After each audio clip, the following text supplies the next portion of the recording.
One এই যাচ্ছি আজকে বোলপুর। তো এখন আমি দাঁড়িয়ে আছি টালির রেলগেটে।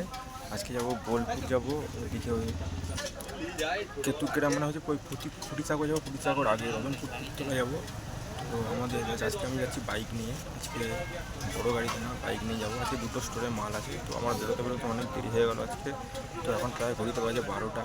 এখন আমি আছি টালির রেলগেট পড়ে আছে, যেহেতু আমার যে ব্যাংকের কাজ ছিল, তাই ব্যাংকের কাজটা তো মানে কাজের কাজ কিছুই হলো না, বেকার আমার টাইমটা গেল। আমাকে আবার যেতে হবে বুধবার, কিন্তু কিছু করার নেই, বুধবার দিন আমাকে ছুটি নিতে হবে। তো এখন যাই, এখন আমি দাঁড়িয়ে আছি 12টা, আজকে ঘুরতে ঘুরতে প্রায় 6টা বেরিয়ে যাবে, সন্ধ্যে 6টা হয়ে যাবে। দেখি যাই এখন ওখানে গিয়ে দেখো। এখন আছি বোলপুরে। তো বোলপুরে জিও স্টোরে মাল দেওয়া হয়ে গেল। এবার আমি যাচ্ছি এখন ফুটি থাকো। আর আমরা এখন বোলপুরে এখন বাজে ঘড়িতে প্রায় 2:30, কিছু খাওয়া দাওয়া করে নিই, এখন খাওয়া দাওয়া করবো, দিয়ে ফুটি থাকো। এখান থেকে প্রায় 50 কিলোমিটার রাস্তা। তো কী করবো, যেতেই হবে, দিয়ে তারপরে ফিরবো। বর্তমান ওই 6টা বেরিয়ে যাবে প্রায়। তো বোলপুরে তার কদিন পর দোল উৎসব, আর এক সপ্তাহ বাকি।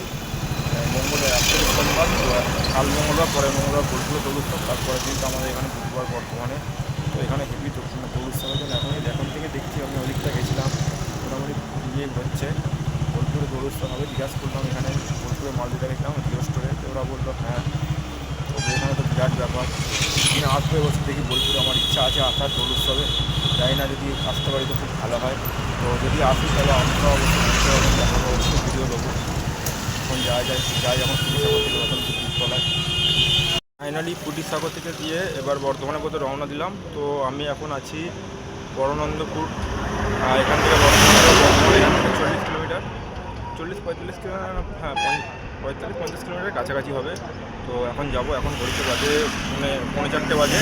আমার বর্তমান দেখতে 5টা 10 বেরিয়ে যাবে, 5টা বাজবে।